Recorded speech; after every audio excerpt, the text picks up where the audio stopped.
بسم اللہ الرحمن الرحیم۔ آج میں گھریلو جھگڑوں کے خاتمے کے لیے ایک وظیفہ لے کر آپ کی خدمت میں حاضر ہوا ہوں۔ جس گھر کے اندر ہر وقت لڑائی جھگڑا رہتا ہو، سخت پریشانی کی کیفیت ہو، آپس میں گالی گلوچ اختیار کرتے ہوں، ایک دوسرے کی بات کو نہ مانتے ہوں، آپس میں ہر وقت لڑتے رہتے ہوں، چھوٹی چھوٹی باتوں پہ لڑتے رہتے ہوں، کسی کا کہنا نہ مانتے ہوں، اپنے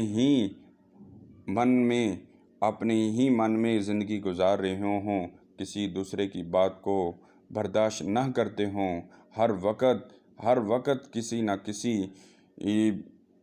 ٹو میں رہتے ہوں، کوئی بات ملے اور اس سے لڑائی کریں، کوئی اس طرح کی بات ملے جس کی وجہ سے دوسرے کی انسلٹ کروں، بےعزتی کروں، اس طرح کی کیفیت ہوگی ہو، آپس میں ہر وقت بہن بھائی، ماں باپ، بیٹا بیٹی، بہنیں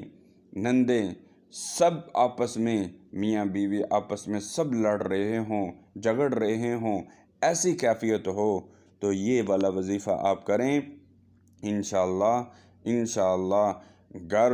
میں امن آ جائے گا،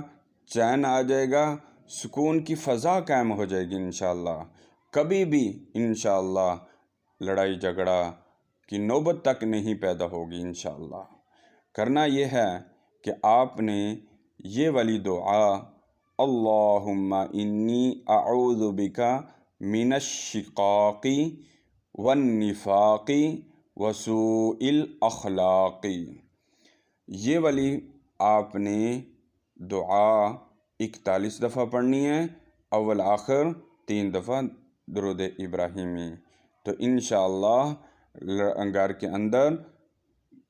میاں بیوی کے اندر، بہن بھائیوں کے اندر اور گھر کے اندر انشاءاللہ لڑائی کی نوبت نہیں آئے گی، لڑائی ختم ہو جائے گی، جھگڑے ختم ہو جائیں گے، امن کی اور چین کی اور سکون کی فضا قائم ہو جائے گی انشاءاللہ۔ ہمیں دعاؤں میں یاد رکھنا۔ اللہ حافظ۔